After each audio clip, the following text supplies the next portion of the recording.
আসসালামু আলাইকুম। একটা প্রাণ বেঁচে গেল, একটা প্রাণ বেঁচে গেল। এখন ট্রেন আসবে, দেখুন এখন ট্রেন আসতেছে। ট্রেন আসতেছে, অন্ধকার ওই জায়গায় একটা লোক দেখুন দাঁড়িয়ে আছে।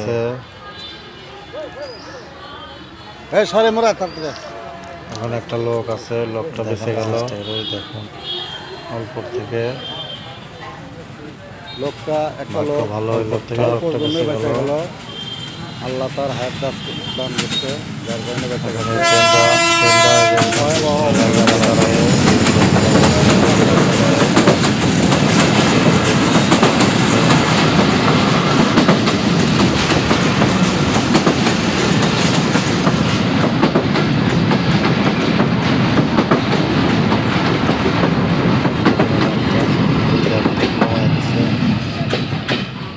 এটা এই সামনে দাঁড়াবে। এই যে দেখুন সামনে এখন এখন সামনে স্টেশন, যার কারণে এই যে দেখেন ট্রেন একবারে স্লো। দেখুন এখন দাঁড়িয়ে গেল। তো সবাই ভালো থাকবেন, আমাকে ফলো করবেন সবাই। আসসালামু আলাইকুম।